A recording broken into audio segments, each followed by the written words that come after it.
이게 무슨 서류인지 나도 알고 있다. 아버지. 치매라 생각했던 아버지가 사실은 모든 걸 기억하고 있었습니다. 그리고 그 진실을 드러낸 순간 가족은 완전히 무너졌죠. 지금부터 그날 숨겨진 이야기를 들려드릴게요. 끝까지 들으시면 왜 이 집에서 눈물과 배신이 함께 터졌는지 알게 됩니다. 2번 터치하시면 이야기 시작합니다. 병원 복도는 새벽빛처럼 희미했어요.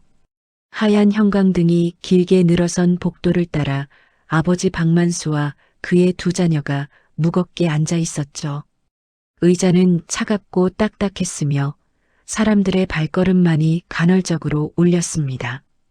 아들 재우는 팔짱을 낀 채 정면만 바라보고 있었고 딸 지연은 종이컵 속 물을 들었다 내려놨다 하며 숨을 고르고 있었어요. 아버지는 무릎 위에 올린 손가락을 비벼대며 평소와 다르게 길게 한숨을 내쉬었습니다. 안으로 들어오시죠. 의사가 문을 열며 불렀고 3 사람은 일제히 일어났어요. 의사는 차트를 확인한 뒤 조심스럽게 말했습니다. 검사 결과로 보아 초기 치매가 의심됩니다. 지연의 숨이 턱 막혔어요. 치매요? 아직 확진 단계는 아니지만 인지 기능 저하가 관찰됩니다. 아버지는 미묘하게 눈동자만 흔들었어요. 의사 앞에서 그림카드 숫자 검사를 할 때 일부러 틀렸던 순간들이 아버지의 머릿속에서 조용히 스쳐 지나갔습니다. 그래, 이렇게 가는구나. 그는 속으로만 그렇게 중얼거렸어요. 집으로 돌아오는 차 안은 적막했어요. 아버지, 힘드시죠? 지연이 물었지만 아버지는 대답 대신 창밖으로만 시선을 뒀습니다. 집에 도착하자 지연은 아버지를 부축했고 재우는 트렁크를 정리하는 척하며 거실을 힐끗 확인하고는 서랍장 앞에서 머뭇거렸습니다. 서랍 안에는 부동산 서류, 등기권리증, 통장 등 중요한 문서가 모두 있었죠. 오빠 뭐 찾아? 리모컨이 여기 있나 해서. 하지만 지연은 그 짧은 순간 오빠의 눈빛이 미묘하게 흔들린 것을 놓치지 않았어요. 걱정보다는 계산이 먼저 지나가는 듯한 눈빛. 그날 밤 아버지는 거실 불 꺼진 TV 화면을 멍하니 응시하고 있었어요. 내가 이제 짐이 되는 건가 싶다. 아버지가 왜 짐이에요? 지연은 울컥하며 손을 잡았죠. 아버지는 미세하게 미소만 지었어요. 그래도 너희가 어떻게 나오는지 한번 보고 싶다. 아버지 마음속에서는 오래전부터 준비해둔 어떤 선택이 잠들어 있었어요. 며칠이 흐르자 집 안 분위기는 급격히 달라졌어요. 아침 식탁에서도 가벼운 대화는 사라지고 약, 요양원, 대책 같은 단어만 오갔습니다. 재우는 재택이라며 노트북 화면에 부동산 시세 사이트를 띄운 채 뭔가를 계산하고 있었어요. 점심 무렵 그가 전화를 받으며 베란다로 나갔을 때 지연은 그 말들을 듣고 말았죠. 아버지 집이고요. 서류는 제가 맡아서 진행할 겁니다. 아버지 상태가 좀 그래서요. 아버지 상태가 좀 그래서요. 그 문장이 지연의 가슴에 박혀 깊은 흔적을 남겼어요.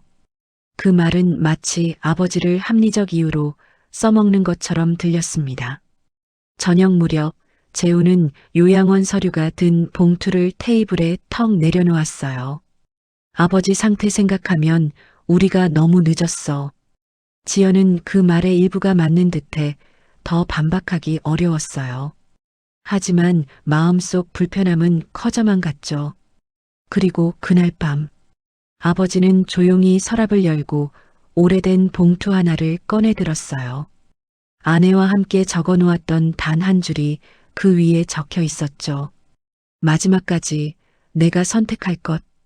다음 날부터 지연은 아버지의 하루를 세세히 관찰하기 시작했어요. 오늘 요일하세요? 목요일 아니냐? 정확했어요. 지난주 병원 날 기억나요? 그날 비 왔잖아. 내가 우산 2개 들고 나가서 내가 놀랐었다.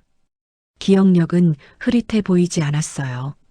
그러다 어느 순간 아버지가 컵을 거꾸로 들고 있었죠.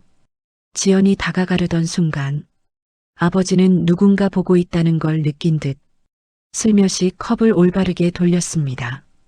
지연은 숨을 삼켰어요. 아버지가 연기하고 있는 건가? 아버지는 분명히 선택적으로 실수를 보여주는 중이었다. 아래층 대학생 정호는 늘 조용한 청년이었어요. 그러다 어느 날 복도에서 지연의 표정이 너무 힘들어 보여 말을 건넸죠. 저 혹시요. 큰아드님 요즘 부동산이랑 자주 오가시는 거 아세요? 왜요? 뭘 봤어요? 정호는 자신이 본 장면을 작게 설명했습니다. 현관에서 집을 이번 주 안에 마무리한다고 하시더라고요. 지연은 다리가 풀릴 정도의 충격을 받았지만 그래도 웃으며 고마워요라고 말했어요. 그날 밤 지연은 결심했습니다. 나는 이대로 당하지 않겠다. 계약 하루 전 재우는 마지막으로 서류를 정리하며 혼잣말했어요. 이제 내일만 넘기면 돼. 한편 아버지는 서랍에서 낡은 봉투를 꺼내 침대 옆에 두며 중얼거렸습니다.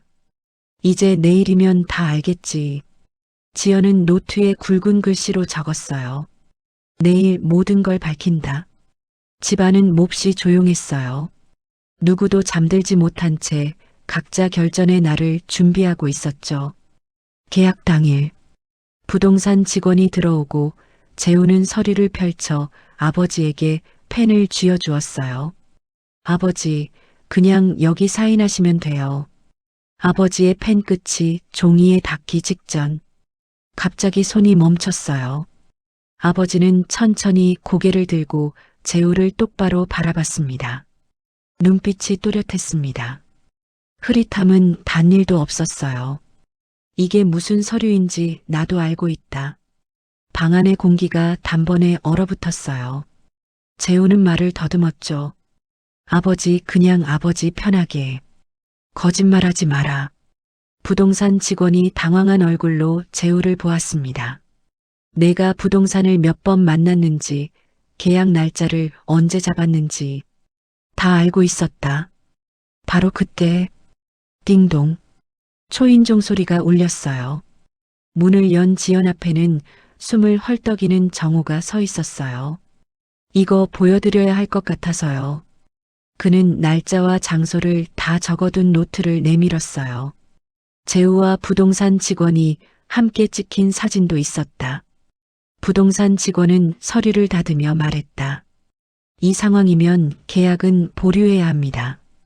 모든 것이 무너지는 순간 아버지는 조용히 서랍에서 낡은 봉투를 가져와 테이블에 올렸어요. 이 집이 누구에게 가야 하는지 이미 정해져 있다.